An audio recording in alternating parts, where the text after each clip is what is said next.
शब सुबह तक सुना तुझे, शर्मे नबी खौफे खुदा, ये भी नहीं वो भी नहीं, रिज़्क़े खुदा खाया किया, फरमाने हक टाला किया, शुक्रे करम तरसे सजा, ये भी नहीं वो भी नहीं, डर था कि इसियां की सजा अब होगी या रोज़े जजा, दी उनकी रहमत ने सदा, ये भी नहीं वो भी नहीं।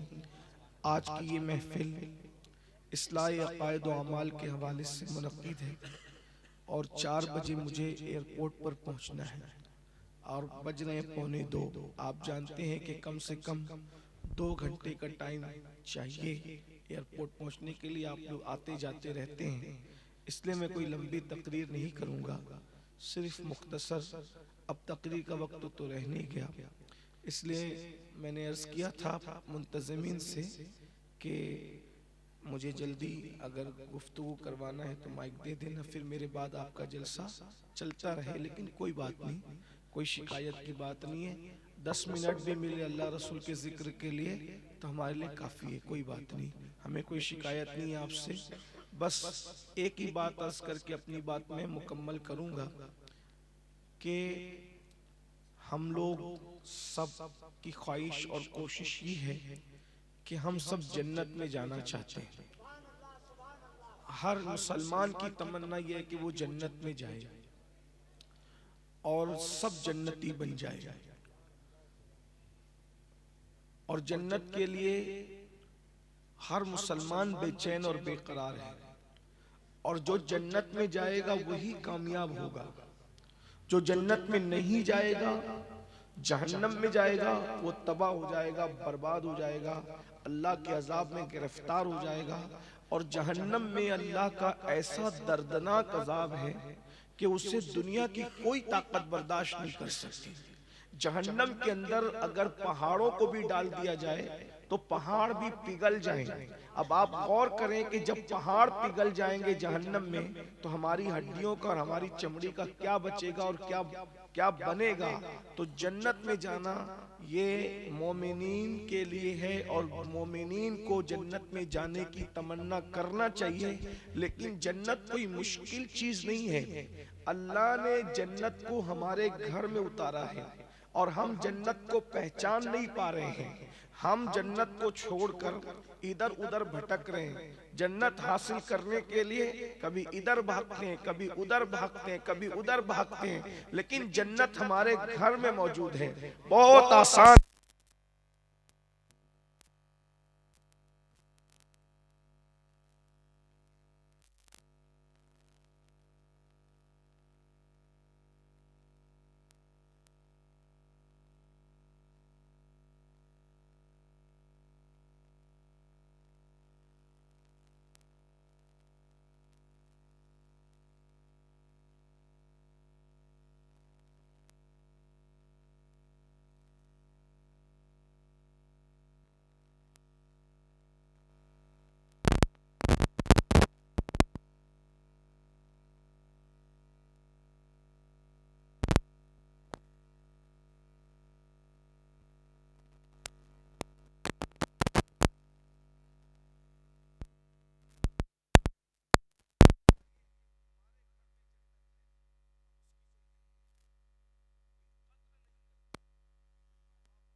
जन्नत नहीं मिलेगी जब तक उसके माँ बाप उससे राजी ना हो। अलबत्ता वो शहीद हुआ है, जहन्नम में भी नहीं जाएगा। जन्नत और जहन्नम के दरमियान एक मकाम है जिसको आराफ कहते हैं, उस मकाम में रखा जाएगा।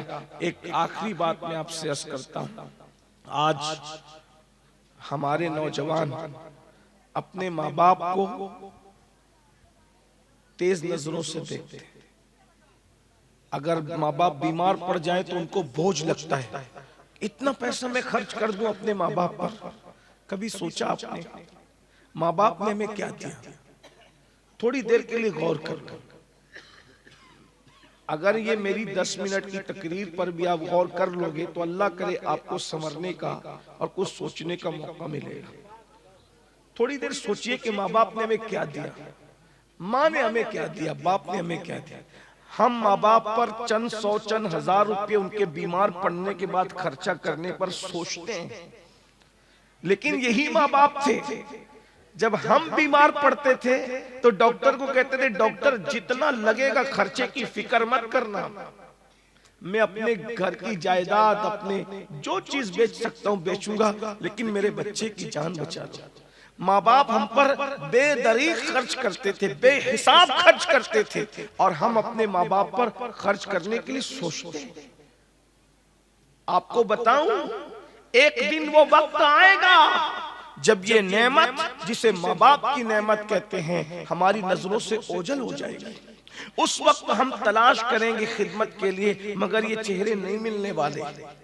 आज इनकी खिदमत करो, आज इनकी इज्जत करो। मेरे भाइयों, किसी खूबसूरत चेहरे को भी देखकर तुम्हें हमें वो सवाब नहीं मिलता जितना सवाब माँ बाप को देखने पे मिलता है।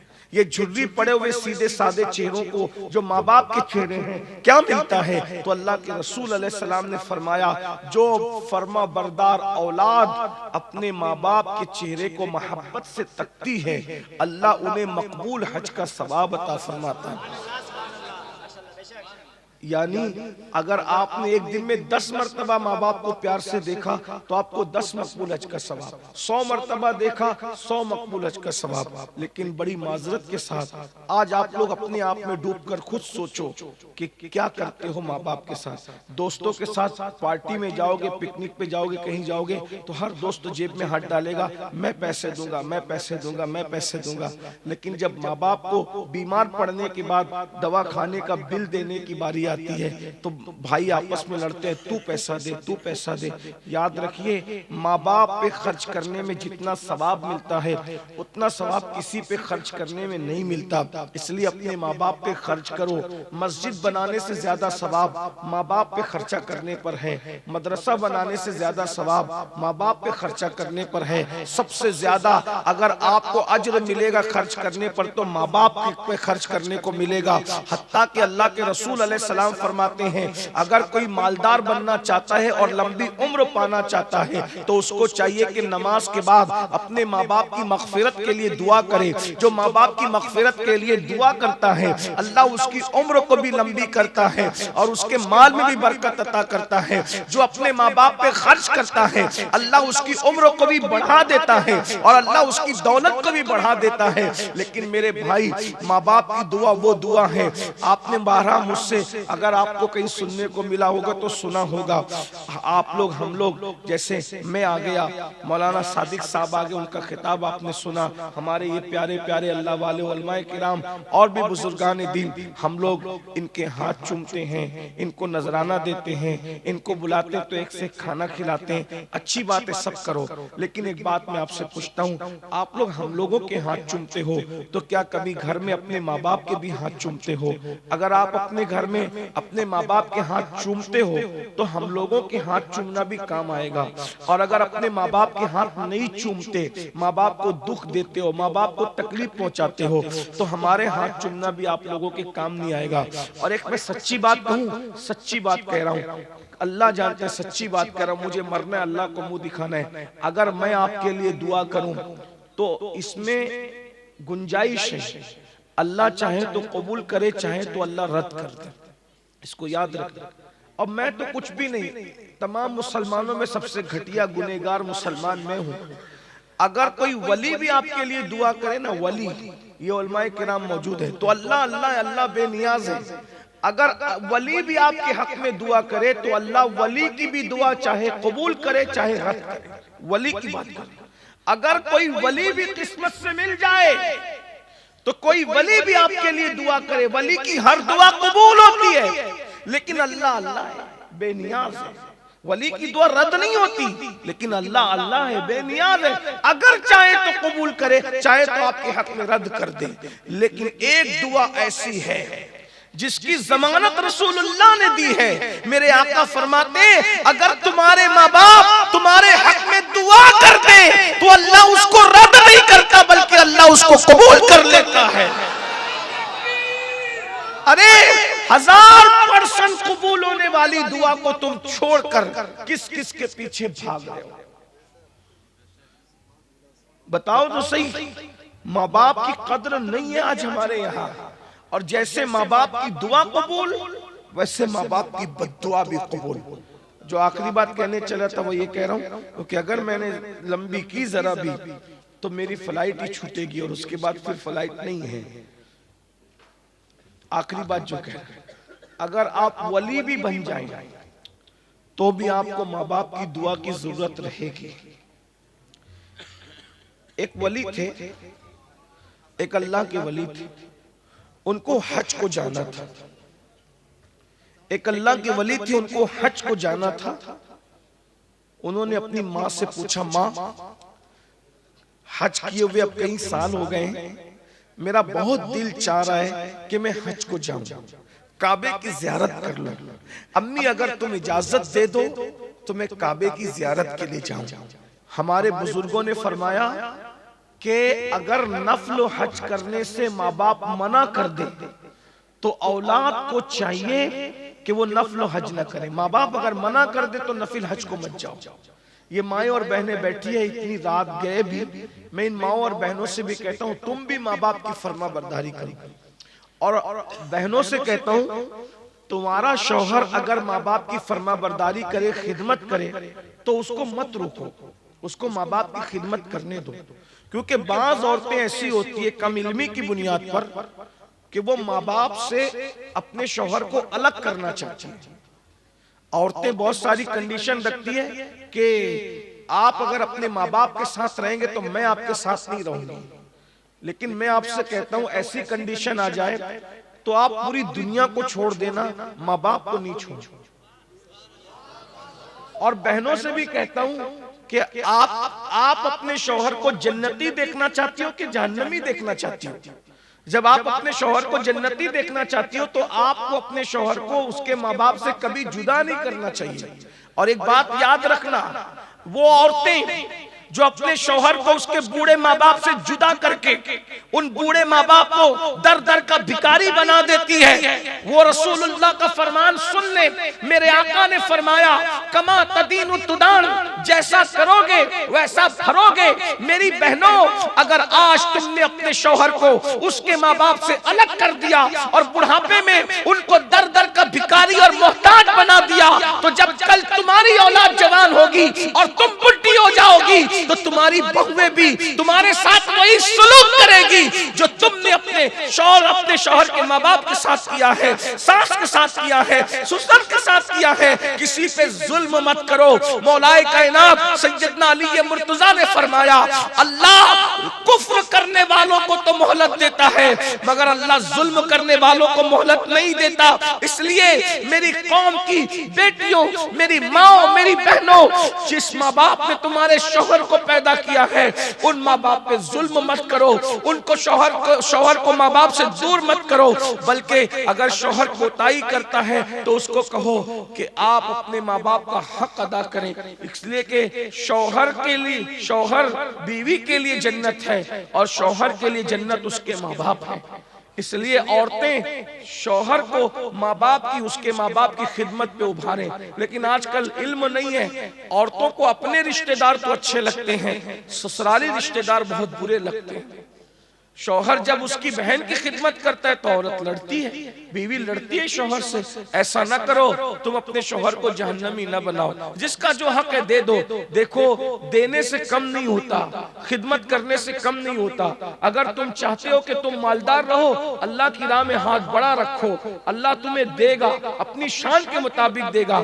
तुम अल्लाह के बंदों को अपनी हैसियत के मुताबिक दोगे, अल्लाह तुम्हें अपनी शान के मुताबिक देगा। तो बहरहाल वो वली थे, उन्होंने उन्होंने कहा अम्मी मैं हज को जाना चाहता हूँ। उनकी माँ ने कहा बेटा मैं बूढ़ी हो गई हूँ और तेरे सिवा मेरा कोई नहीं है, मेरा खिदमत करने वाला कोई नहीं है, इसलिए मेरे बेटे तू हज को मत जा इस साल, वरना मेरी खिदमत कौन करेगा। उस वली ने सोचा मैं कोई नाच गाने के लिए गुनाह के लिए थोड़ी जा रहा हूँ, मैं तो हज के लिए जा रहा हूँ। माँ के मना करने के बाद भी उन्होंने सामान तैयार किया और सामान तैयार करने के बाद हज को निकल गए। तरीका ये इख्तियार किया मैं दिन को सफर करूंगा, रात भर नफिल पढ़ूंगा, इस तरह हज को जाऊंगा। अल्लाह अकबर। याद रखना नफिल पढ़ने से भी बेहतर माँ बाप की खिदमत है। बल्कि हमारे बुजुर्गों ने यहाँ तक कहा अगर तुम नफिल नमाज पढ़ रहे हो और तुम्हारे माँ बाप को मालूम है कि तुम नफिल पढ़ रहे हो और माँ बाप को तुम्हारी जरूरत पेश आ जाए और माँ बाप तुमको आवाज दे तो नफिल नमाज छोड़कर माँ बाप की खिदमत करो, क्योंकि नफिल नमाज से बेहतर माँ बाप की खिदमत है, नफिल नमाज से अफजल माँ बाप की खिदमत है। आपने क्या समझाए भाइयों माँ बाप की खिदमत को? सैयदना उवैस करनी ने माँ की खिदमत के लिए रसूलुल्लाह की ज़ियारत के लिए नहीं गए, मदीने मुनव्वरा माँ की हयाती में नहीं गए। ये सोचो क्या माँ है, माँ बाप की अजमत क्या है। अल्लाह अकबर। वो बुजुर्गों ने सोचा मैं गुनाह के रास्ते में तो नहीं जा रहा हूँ, मैं बुराई के रास्ते में तो नहीं जा रहा हूँ, मैं तो हज के लिए जा रहा हूँ। तो माँ ने मना कर दिया, फिर भी निकल गए। रात हुई, दिन को माँ को यूं लगा बेटा कहीं गया होगा। रात हुई, माँ को बेटे की हाजत हुई, माँ ने पुकारा बेटा कहाँ हो, आवाज नहीं आई। तो माँ ने अल्लाह अकबर का अच्छा तू चला गया। और उसके बाद माँ ने कहा मेरी इजाजत के बगैर चला गया, मेरे मना किए बगैर चला गया। फिर माँ तो माँ होती है, जो जितनी मोहब्बत करता है उसका दिल उतना नाजुक होता है। माँ ने आसमान की तरफ देखा और एक आ भर करके कहा मौला मेरे मना करने के बाद भी चला गया, मेरी इजाजत के बगैर चला गया।